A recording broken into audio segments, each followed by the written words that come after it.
Je peux vous dire que dernièrement, j'ai souffert pour vous. Et je pèse mes mots. Bonjour à tous et bienvenue dans cette nouvelle vidéo, ou plutôt dans ce nouveau point de lecture. Alors, certains d'entre vous sont peut-être déjà en train de se dire « En ce moment, la petite dame, elle râle beaucoup sur ses lectures. » Alors, je vous arrête tout de suite. Oui, je pense que vous avez vu le titre de cette vidéo. Effectivement, il y aura au programme du jour un livre qui, c'est le moins qu'on puisse dire, ne m'a absolument pas convaincu ni même plu. Disons-le clairement, ce fut un calvaire de lecture. Mais pour ce qui est des autres romans, je vous rassure tout de suite, il y a du bon, voire même du très très bon. Donc oui, il y a un gros loupé au programme, mais pas que, alors restez, je vous jure qu'il y a aussi certains romans que pour le coup j'aurais plutôt tendance à vous recommander chaudement. Alors si vous avez vu la miniature, vous avez, je suppose, vu les 4 romans dont je vais vous parler aujourd'hui. Lequel de la sélection a été une catastrophe?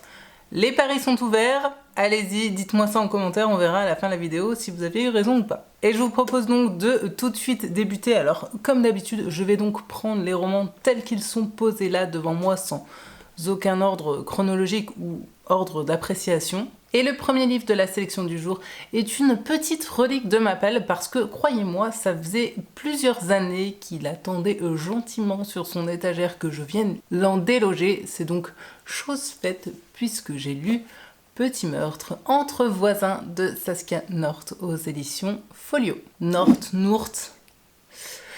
Vraiment désolée, c'est une auteure hollandaise et je vous avoue que le néerlandais et moi, on n'est pas hyper copains. Qu'en est-il donc de ce roman? Eh bien, dans ce titre, on va tout simplement suivre grosso modo l'histoire, la vie quotidienne de Karen, qui est une femme, je dirais, d'une petite quarantaine d'années, qui depuis quelques années vit dans un quartier familial et en même temps extrêmement riche, bon chic, bon genre la banlieue aisée d'Amsterdam. Et le roman s'ouvre alors qu'il y a un incendie qui fait rage chez l'un de ses voisins, enfin, l'une de ses voisines plutôt, parce qu'elle est plutôt amie avec la femme de cette famille-là. Incendie dont vont réchapper la femme et les 2 enfants, mais pas le mari.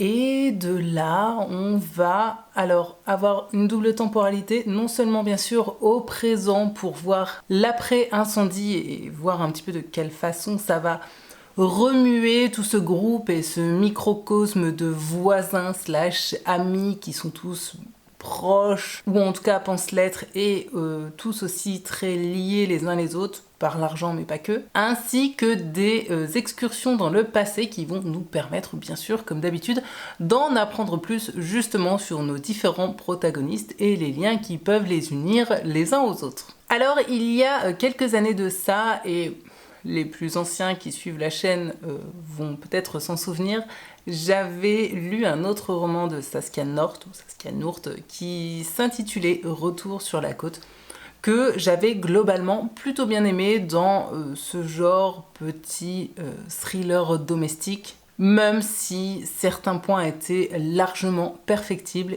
Et pour faire simple, je dirais que grosso modo, j'ai eu le même ressenti pour Petit meurtre entre voisins. Si je devais résumer le principe de base de ce livre, je dirais qu'il s'agit d'un petit groupe d'amis, tous voisins, tous aisés et surtout tous très attachés aux apparences ainsi qu'à leurs petits ou gros secrets. Alors oui, c'est clair qu'à la lecture de ce livre, j'ai eu quand même une grosse sensation de Cluedo ou encore de lire une sorte de huis clos d'Agatha Christie mais à la sauce Desperate Housewives.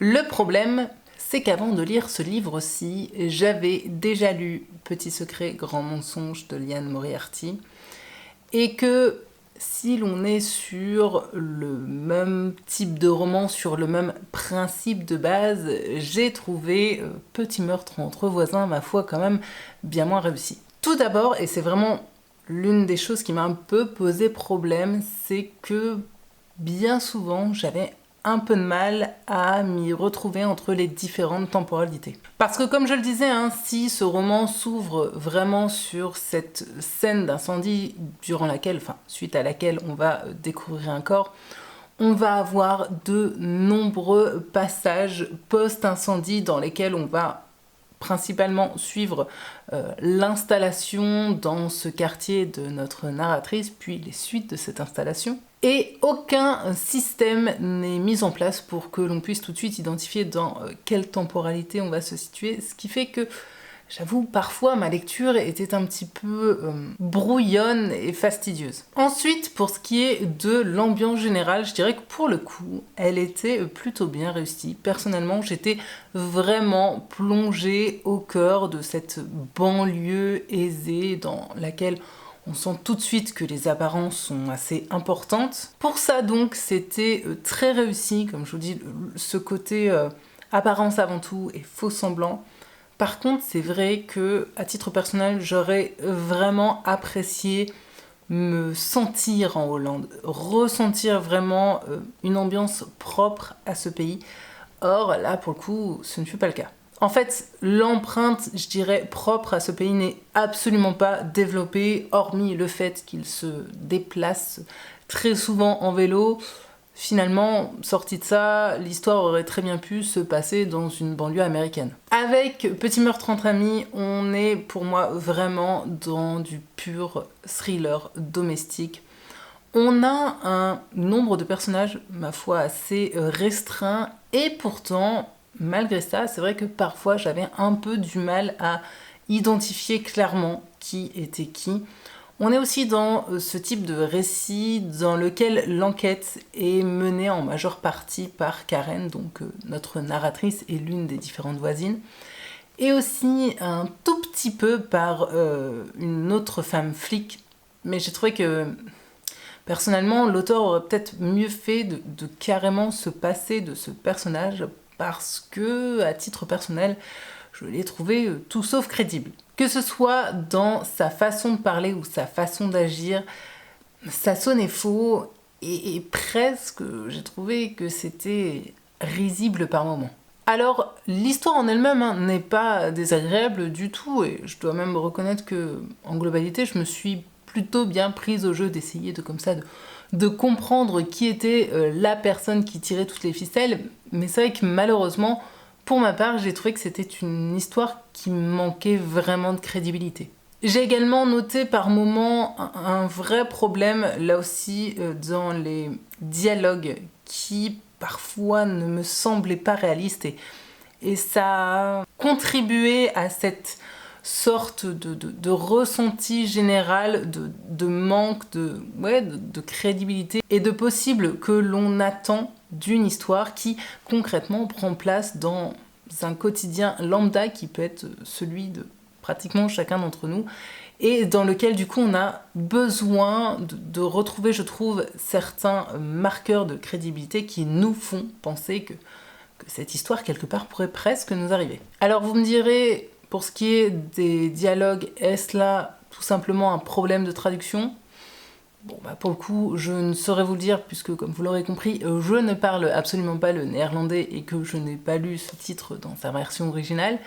Tout ce que je peux vous dire, c'est qu'en français, ça coinçait un peu par moments. L'autre souci que j'ai eu avec ce titre, c'est que l'ensemble des protagonistes était très peu attachant, voire certains étaient carrément antipathique. Contrairement en fait à Petit secret grand mensonge dans lequel j'avais vraiment aimé le trio central de femmes que j'avais toutes apprécié finalement pour des raisons diverses et variées.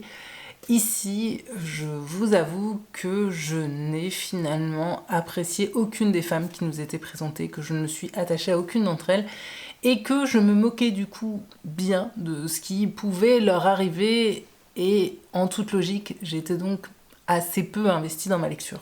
Globalement, j'ai d'ailleurs été assez peu touchée et intéressée par ce milieu vraiment très bourgeois. Cependant, comme je le disais, l'ambiance, pouvoir, argent et apparence, pour le coup, est quand même plutôt bien réussie. Il faut aussi noter que dans ce roman, il y est très souvent fait mention d'alcool, à croire vraiment que tous les adultes présents passent leur temps à se bourrer la gueule, bien que tous aient des enfants à charge. Alors en soi, je n'ai absolument rien contre l'alcool, moi-même j'en consomme, de façon modérée, nous sommes bien d'accord, mais justement pour que moi qui à la base n'ai absolument rien contre ça, tique sur ce fait-là en particulier, c'est que pour le coup, il y avait quelque chose de trop. C'était trop présent et surtout, lorsque j'y repense a posteriori, après avoir terminé cette lecture, en fin de compte, ça n'avait pas tant d'importance que ça dans la lecture et à plein de passages, on aurait totalement pu faire abstraction de ce détail, que ça n'aurait absolument rien changé à l'histoire au final. Donc ouais, je me pose vraiment cette question de pourquoi avoir autant rendu présent la consommation d'alcool, peut-être pour donner une espèce de caution, d'inhibition à certains personnages. Oui, encore que je trouve ça finalement un peu facile dans l'écriture. Finalement, si tu veux parler de mœurs un peu libérées et ouvertes, autant l'assumer totalement et arrêter de dire oui, mais c'est parce que j'étais bourrée et je me rendais pas compte. Non, va jusqu'au fond des choses et écris un personnage droit dans ses bottes et droit en tout cas avec ses propres mœurs et sa propre façon de penser. Ça n'en rendra le personnage que plus intéressant, je trouve. Enfin bref, c'était un détail, mais pour le coup, un détail qui m'a vraiment percuté durant ma lecture et dont je voulais vous faire part. En plus de la question de l'alcool, il y avait aussi pas mal de scènes, je dirais, un peu bizarres, dans lesquelles il y ait pas mal question de sexualité et j'avoue que globalement, c'est des scènes qui m'ont pas mal fait lever les yeux au ciel, qui pour moi ont participé au manque de crédibilité et qui surtout avaient plutôt cette espèce d'intention d'alimenter comme ça le stéréotype de tous les riches sont un peu borderline, tous les riches boivent énormément de grands crus en se faisant un rail de coke et en organisant des orgies. Si je schématise un peu, grosso modo, c'est ça l'idée. Enfin, je vous avoue que j'étais un petit peu déçue par la fin que j'ai trouvée, somme toute, assez prévisible, classique et un peu facile. En soi, ce ne fut pas une lecture pénible, hein, au contraire, donc ne pensez pas qu'il s'agit de ma pire lecture de l'année, ce n'est donc pas ce livre-ci. La plume est assez simple et fluide, et en plus de ça, c'est un roman assez court, donc c'est vrai que globalement, ça en fait un roman qui se lit vite et bien. Ce qu'il y a, c'est que si comme moi, vous avez déjà lu pas mal de thrillers domestiques, et notamment certains titres que personnellement je trouve très réussis, tels que Petit secret, grand mensonge, et bien forcément en comparaison, celui-ci risque de vous sembler un peu fade et aussi un peu bancal. Pour moi, la psychologie n'est pas assez poussée, les personnages sont trop caricaturaux et il m'a semblé que Saskia North allait peut-être un peu trop dans la facilité côté scénario. Je pense que Petit meurtre entre voisins est typiquement le genre de roman qui peut plaire aux lecteurs peu habitués du genre, qui souhaiteraient découvrir peut-être tout en douceur comme ça le thriller domestique. Mais pour ma part, je trouve personnellement que dans le genre, il existe des titres bien plus qualitatifs, vous l'aurez compris, comme Petit secret, grand mensonge. En résumé, donc pas désagréable du tout, mais c'est clairement pas un titre dont je vais me souvenir dans le temps et que je recommanderais chaudement de façon comme ça un peu intuitive. Dernièrement, j'ai également pu avancer dans une saga puisque j'ai donc lu le second tome de la saga des affaires occultes avec Le fantôme du vicaire d'Éric Foissier aux éditions Le Livre de Poche. Alors pour ce qui est du résumé, forcément je vais devoir garder, je dirais, un peu en suspens certains éléments puisque nous sommes donc sur une suite. Tout ce que je peux vous dire, c'est que dans ce tome 2, côté enquête, on va bien sûr retrouver Valentin Verne qui va être contacté par une femme qui vient lui demander de l'aide car son mari, qui a perdu sa fille il y a de ça quelques années, semble être sous la coupe d'un espèce de pseudo-magicien divin qui lui promet de pouvoir communiquer avec sa fille défunte. Sauf que bien sûr, la femme de cet homme en question est persuadée que ce type n'est qu'un bonimenteur qui veut tout simplement faire main basse sur leur fortune. En parallèle de ça, bien sûr, nous allons également avoir toute une enquête, tout un mystère sur un fil rouge débuté dans le premier tome qui va continuer. mais vous l'aurez compris, de ce côté-là, je pourrais pas vous en dire plus. C'est donc, comme je le disais, le second tome de la saga du Bureau des Affaires Occultes, et là encore, globalement, je pense que mon avis sur ce second tome sera assez semblable à celui sur le premier tome. Tout d'abord, il faut vraiment reconnaître à l'auteur une certaine qualité d'écriture, vraiment. Éric Foissier écrit bien, avec un ton juste, on sent pertinemment que l'auteur sait de quoi il parle. Le côté historique est vraiment bien retranscrit, que ce soit dans l'ambiance, dans les descriptions ou encore par exemple dans le langage parlé par certains protagonistes. Donc pas de doute, en tout cas pour moi, pas de doute, Le Fantôme du Vicaire est ce que je pourrais appeler un bon polar historique. Pour le côté policier, justement, comme je le disais, on va donc suivre globalement deux histoires en parallèle. L'une qui est donc propre à ce second tome et l'autre qui est le fil rouge entamé dans le premier tome. Et personnellement, j'ai une petite préférence pour ce qui concernait justement ce fil rouge. L'enquête principale, entre guillemets, qui est donc menée par Valentin Verne n'est pas inintéressante, hein, loin de là du tout même. Mais c'est vrai qu'à titre personnel, je me suis vraiment douté de ce qu'il en était bien avant la fin.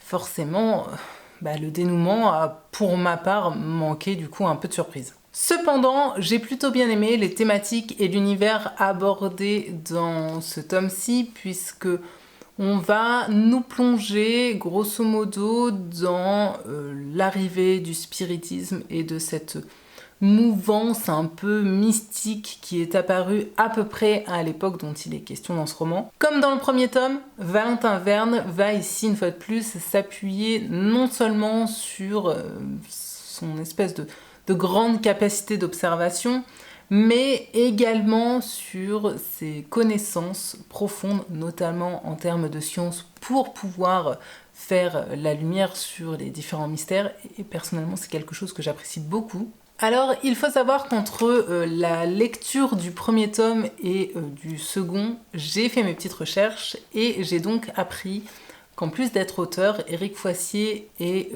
docteur en pharmacie. Et j'ai du coup beaucoup mieux compris pourquoi il y avait cette présence si forte des sciences, mais également de nombreuses substances que l'on utilise notamment en termes de médecine courante, de médecine légale ou encore pour commettre certains méfaits dans ces romans. C'est donc bien écrit, dans l'ensemble c'est plutôt bien rythmé. Comme je le disais, la fin était un peu prévisible et convenue pour moi qui suis une lectrice quand même assez assidue de ce type de littérature et qui, en toute logique, est du coup un certain bagage et certains réflexes peut-être de lecture par rapport à ce type d'histoire. Néanmoins, la fin concernant, je dirais, la deuxième enquête, ou en tout cas ce fil rouge, comme je le disais, apparu dans le premier tome, m'a pour le coup laissé sur un sacré cliffhanger qui, lui, pour sa part, me donne vraiment envie de découvrir du coup le reste de la saga. Pourtant, là encore, la fin de cette seconde intrigue ne m'a pas vraiment surprise parce que l'auteur a, pour moi, utilisé certaines grosses ficelles qui m'avaient mis sur la piste du pourquoi du comment et qui, là encore, manquaient, je trouve, en tout cas à mon goût, d'un peu de crédibilité. Mais sur la fin, il y a tout de même un élément qui fait surface et qui, je trouve, relance assez le suspense pour donner envie de pousser la découverte un peu plus loin. J'ai par contre toujours un peu de mal avec le personnage de Valentin Verne. Alors, non pas que ce soit un personnage désagréable, hein, pas du tout, mais c'est vrai que c'est un personnage qui est assez froid, qui s'enferme constamment ou presque dans cette carapace personnelle, ce qui fait que forcément en tant que lectrice j'ai beaucoup de mal à m'attacher à lui. Cependant, dans ce second tome, le personnage d'Aglaé est beaucoup plus présent et ce pour mon plus grand plaisir parce que pour le coup c'est vraiment une protagoniste que j'apprécie beaucoup, que j'avais déjà vraiment bien aimée dans le premier tome, donc Là, de la retrouver et de la retrouver encore plus, c'était pour moi vraiment un régal. Vous l'aurez donc compris, ce roman ne fut pas un coup de cœur, loin de là, mais malgré tout, dans l'ensemble, c'est vraiment resté une lecture plaisante et globalement plutôt captivante. L'ambiance et le contexte historique sont bien respectés, la plume est qualitative et les connaissances, je dirais, physico-chimiques m'ont vraiment plutôt bien plu. En fait, vous l'aurez compris, pour ma part, les deux éléments qui ont un petit peu péché dans ce roman, ce seront d'une part ce personnage de Valentin Verne auquel personnellement j'ai toujours du mal à m'attacher parce que pour moi il manque encore de ce petit quelque chose qui va faire qu'en tant que lecteur on va vraiment se raccrocher à lui. Et puis, ces révélations finales qui étaient trop prévisibles à mon goût. Cependant, vous l'aurez sûrement deviné, je continuerai tout de même à lire cette saga parce qu'en plus, comme je le disais, à la fin, l'auteur a su comme ça glisser un petit cliffhanger de derrière les fagots qui, ma foi, joue parfaitement bien son rôle comme ça de déguiser la curiosité et de donner envie de se ruer sur le tome suivant. Donc, je vous avoue que je me suis déjà renseignée. J'ai vu que le tome 3 sortait fin avril, début mai, je crois, au format poche. Donc, a priori, sans grand suspense, vous devriez retrouver le tome 3, je pense, dans un prochain book haul. Je viens de vous parler d'un roman qui, du coup, n'aura pas dormi très très longtemps dans ma pile à lire parce que j'en avais fait l'acquisition il y a de ça, je pense, seulement quelques mois. Et ce sera également le cas du prochain livre que j'ai donc, vous l'aurez compris, également acheté il y a peu et lu très rapidement. Ce que je fais, vous noterez, de plus en plus souvent. Car ça y est, oui, j'ai lu Le Chant du Silence de Jérôme Loubry aux éditions Le Livre de Poche. Alors, dans ce titre, on suit le personnage de Damien, qui est un type d'à peu près 35 ans, qui vient d'apprendre le décès de son père qu'il n'a pas revu depuis une bonne vingtaine d'années parce que son père a été accusé de quelque chose de très très grave. Je ne vais pas vous dire exactement quoi puisque ça fait partie des mystères de ce roman. Toujours est-il donc que Damien revient sur le lieu de son enfance, là où il a grandi jusque, je dirais peut-être c'est 14-15 ans, qui est grosso modo, alors on ne sait pas trop si c'est sur une île ou si c'est un petit village de bord de mer.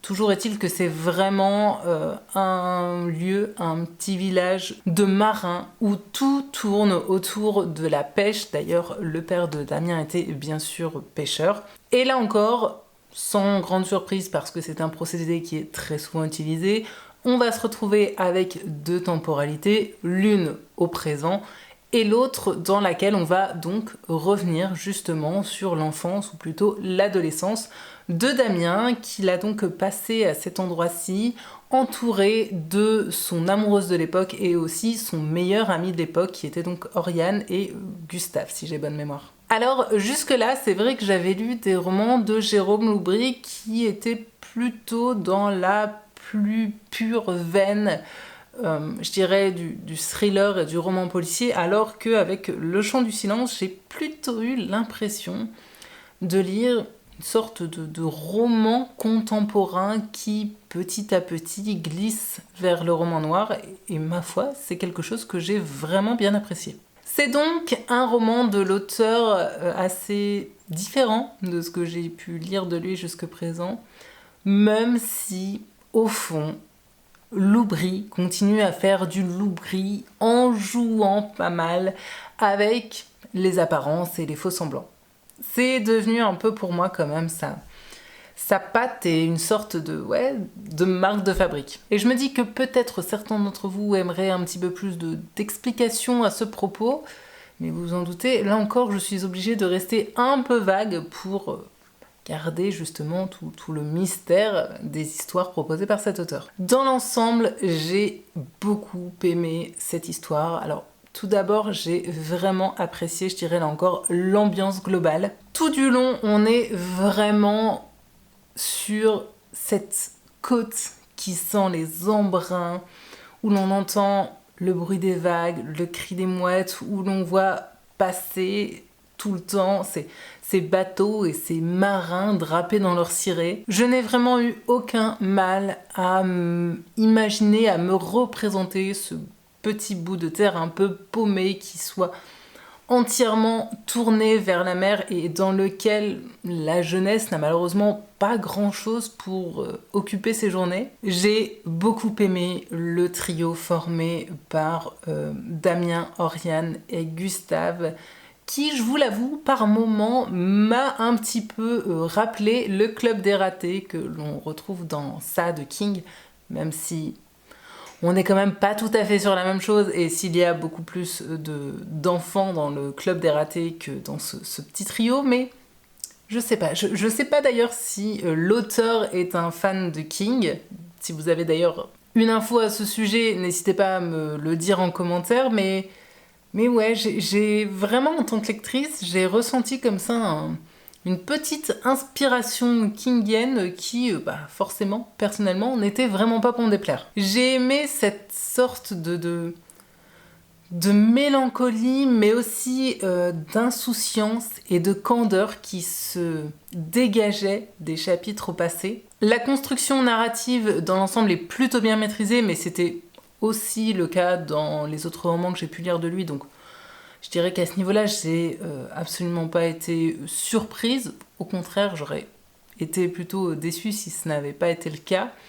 Comme je le disais, donc, on va avoir des chapitres au passé, des chapitres au présent, qui sont aussi entrecoupés parfois de passages un peu plus énigmatiques et également d'extraits de journaux. Et si j'ai mis, je vous l'avoue, un peu de temps à me laisser porter totalement par cette histoire, je pense que, grosso modo, passé une centaine de pages, j'étais, alors là pour le coup, totalement plongée dans cette histoire que j'ai lue avec vraiment beaucoup de plaisir et d'attention.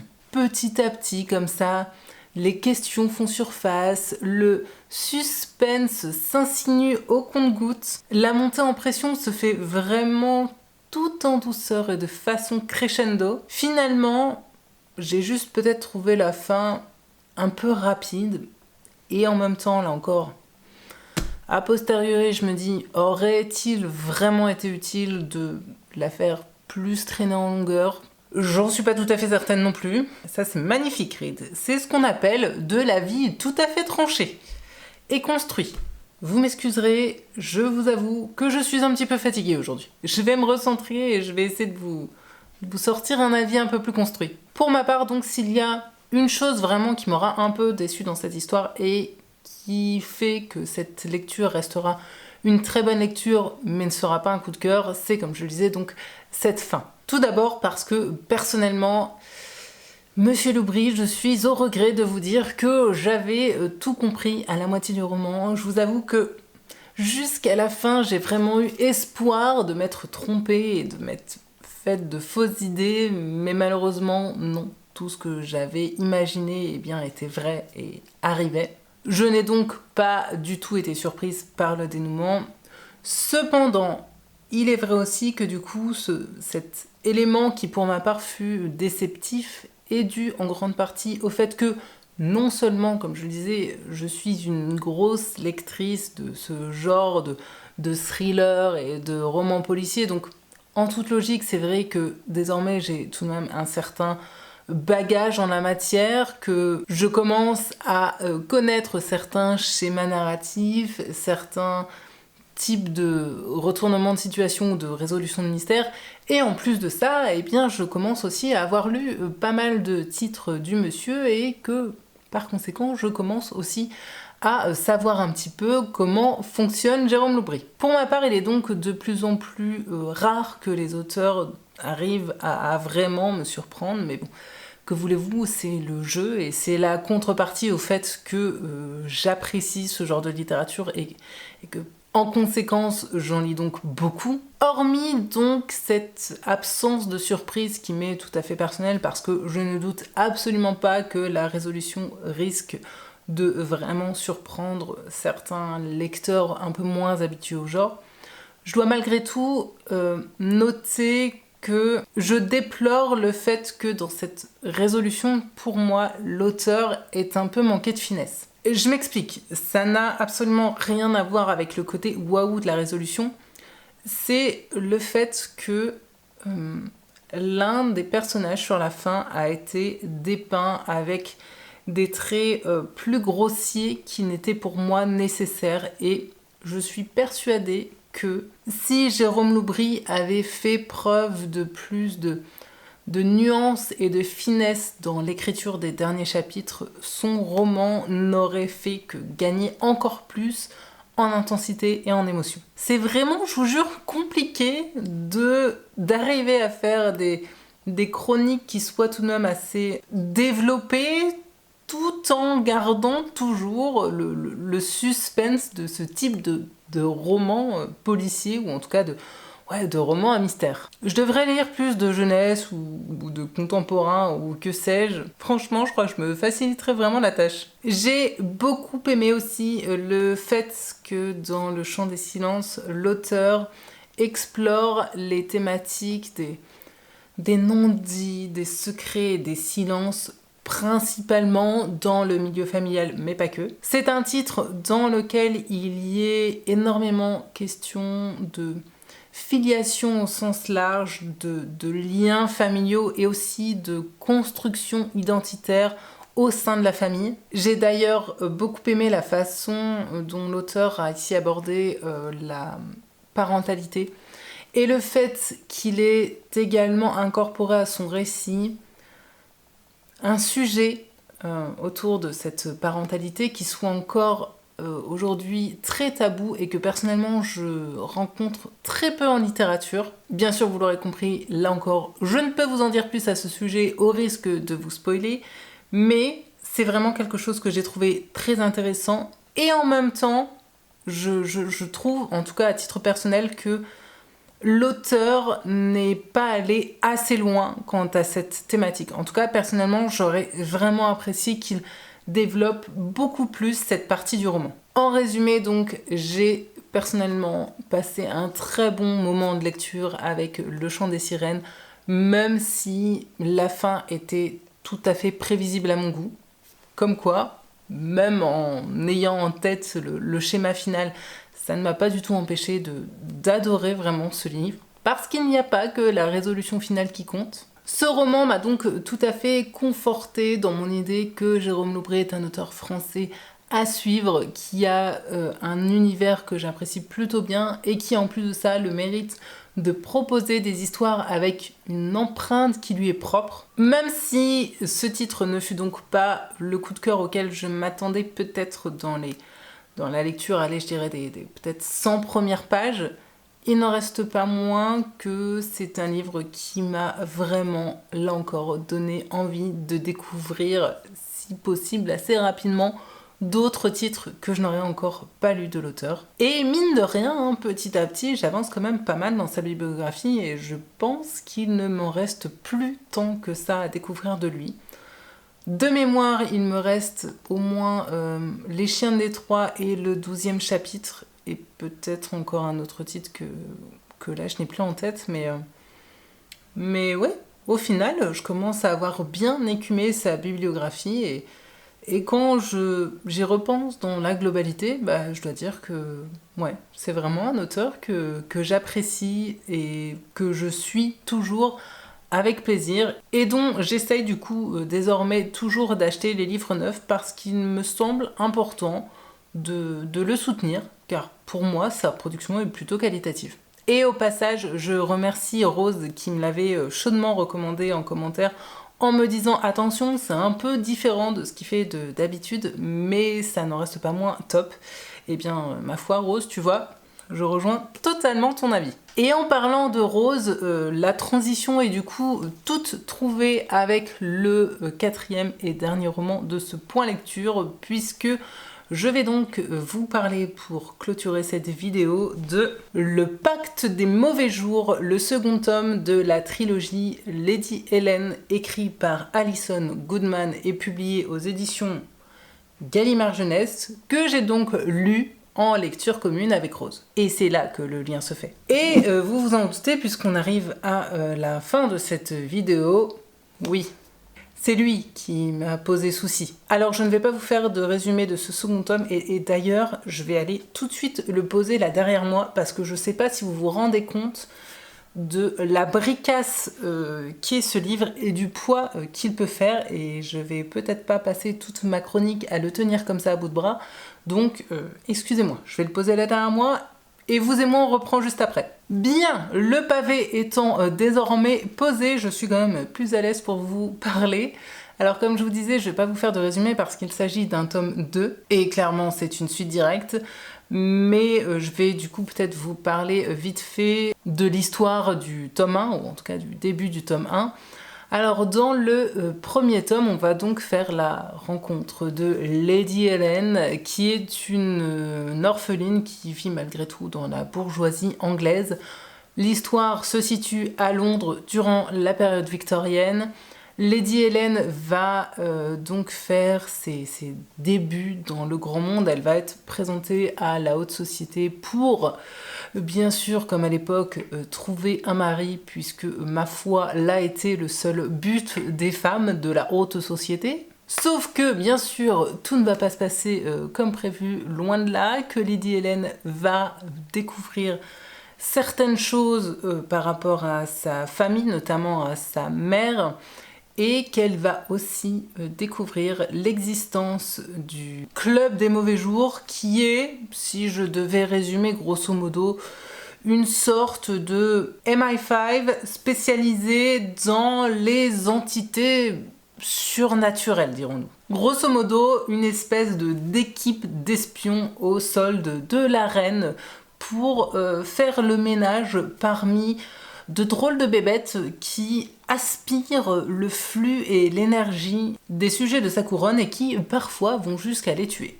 C'est vraiment résumé hyper grosso modo, hyper schématiquement, et en même temps, vu comment l'histoire est assez brouillonne, je vous avoue que sincèrement je pourrais pas vous en donner un résumé plus clair que ça. Alors je me souviens que je n'avais que très moyennement apprécié le premier tome de cette trilogie, ce qui fait que littéralement j'ai mis des années à me lancer dans la lecture du tome 2.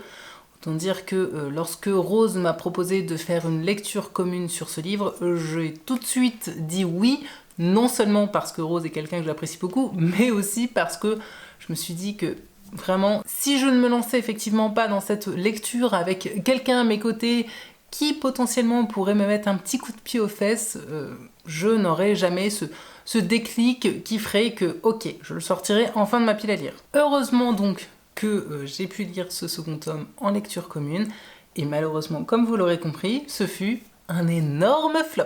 Et pas que pour moi, hein, parce que, je vous le dis tout de suite, ma compagne de lecture commune m'a lâchement abandonnée en milieu de course, puisqu'elle a tout simplement décidé d'abandonner sa lecture. Et je la comprends. Je pense que j'ai, à mon avis, encore moins apprécié le second tome que le premier. Tout d'abord, tout simplement parce que ce second opus reprend les défauts du premier tome et en accentue même certains. Oui, c'est possible. Comme quoi, certaines personnes n'apprennent pas de leurs erreurs. Je me souviens que dans le premier tome, l'une des choses que j'avais beaucoup appréciées, c'était le fait que l'histoire se déroule à Londres, parce que c'est une ville que j'apprécie énormément. Malheureusement, dans le second tome, pratiquement toute l'histoire se déroule à Brighton. Alors en soi, ce n'était absolument pas désagréable, mais c'est vrai que du coup, ça m'intéressait quand même beaucoup moins. Pour ce qui est de l'ambiance victorienne dans laquelle évoluent nos différents protagonistes, là, de ce côté-là, rien à redire. On sent vraiment que, de ce point de vue-ci, l'auteur maîtrise son sujet, qu'elle a fait de nombreuses recherches à propos de ça.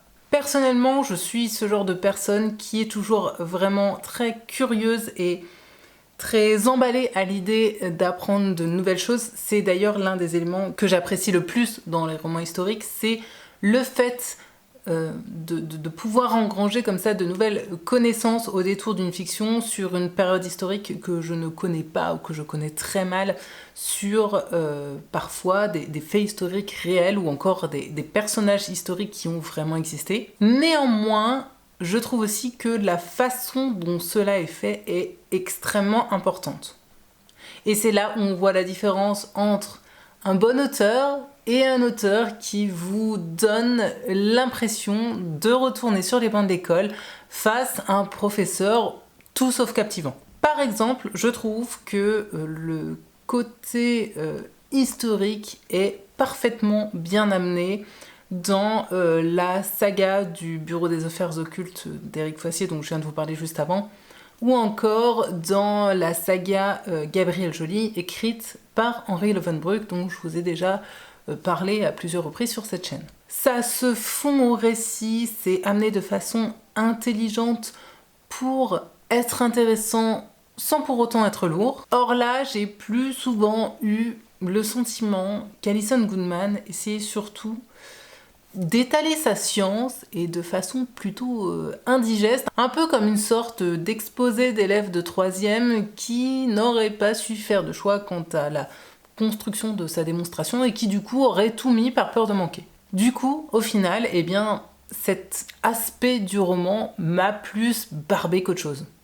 Et c'est vraiment dommage. Sans compter le plus gros problème de ce roman, j'ai nommé les longueurs. Franchement, cette histoire m'a semblé interminable. L'auteur se perd en descriptions inutiles. Elle fait répéter 5 fois la même chose à ses personnages et elle les fait littéralement tourner en rond sur certains sujets. Et certains sujets qui, malheureusement, la plupart du temps, sont sans aucun intérêt. En fait, c'est simple, ce livre fait pratiquement 600 pages, je crois, et en toute sincérité, je pense qu'il aurait pu tenir sans problème en 250. C'était long et ennuyeux au possible, tant et si bien, comme je le disais, que ma collectrice a abandonné en cours de route.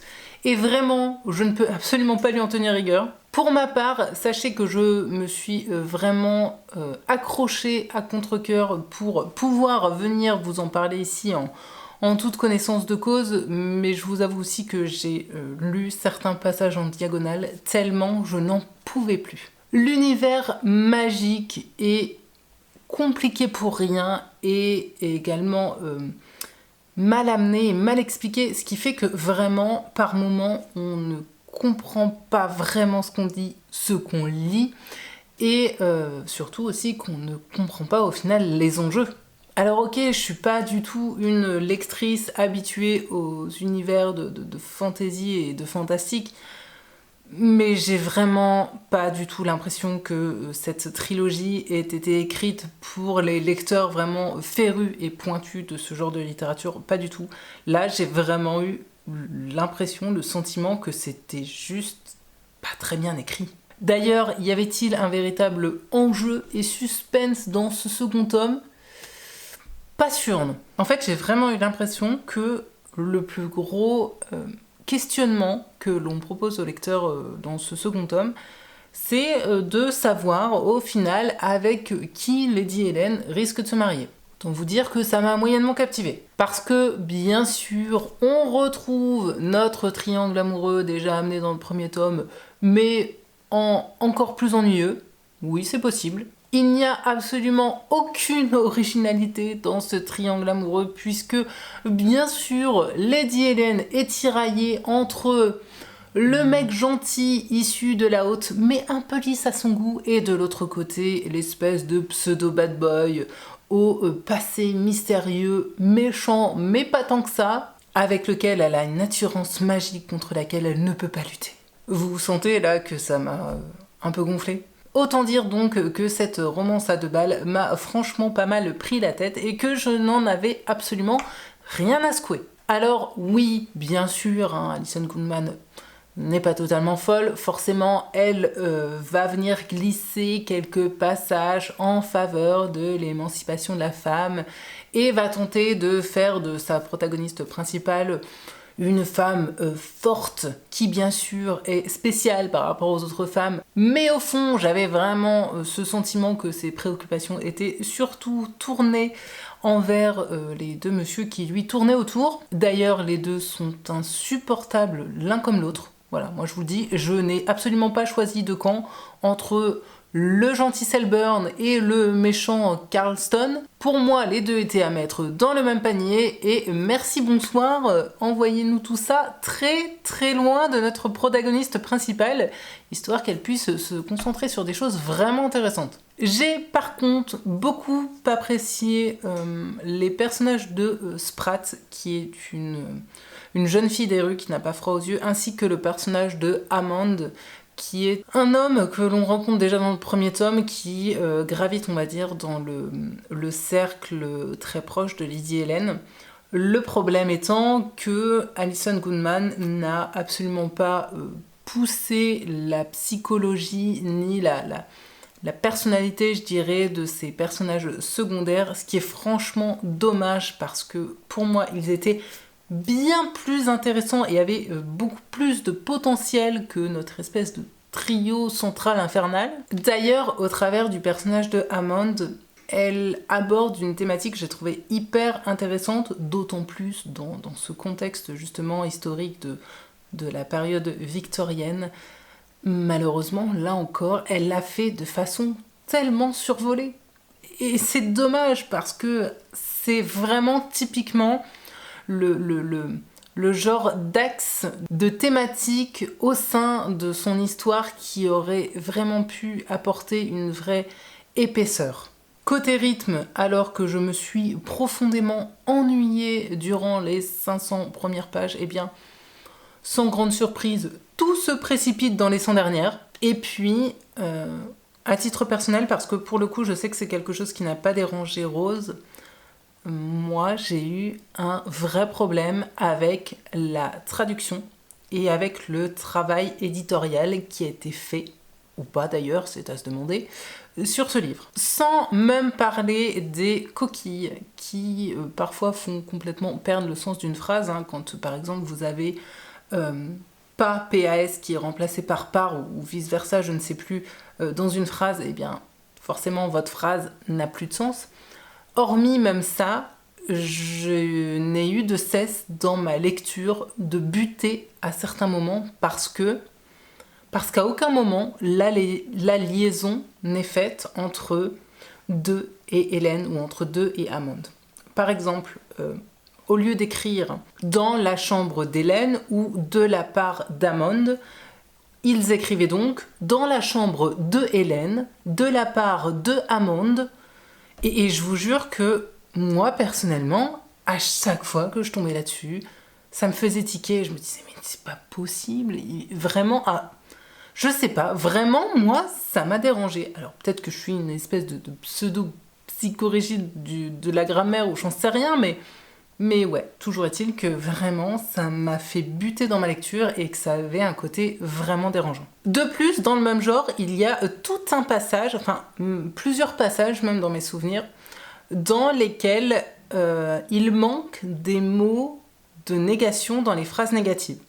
Alors, à un moment, je me suis dit, ok, on peut croire que c'est peut-être tout simplement une façon de parler d'un protagoniste, comme une espèce de sorte de tic de langage, mais non, parce que parfois c'est présent et parfois ça ne l'est pas, et ce pour un même personnage, ce qui pour moi est donc preuve non pas d'un style d'écriture voulu, mais juste vraiment d'une sorte d'erreur de traduction. En bref, j'ai vraiment eu ce sentiment, comme trop souvent je trouve, que l'équipe éditoriale, malheureusement, s'est beaucoup plus attardée sur le travail de couverture, qui ma foi est sublime, là-dessus rien à redire, que sur le contenu du roman.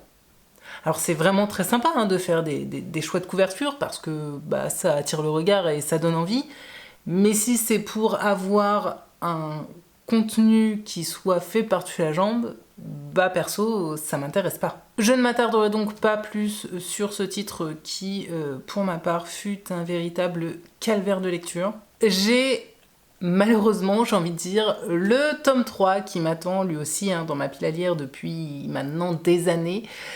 Et je vous avoue que je suis vraiment en train de me demander comment je vais réussir à trouver la motivation pour arriver à me lancer à l'assaut de cette lecture. Franchement, je vous le dis, j'ai en toute logique été très tentée par me dire ok, bah juste abandonne, c'est pas grave, revends la trilogie et basta.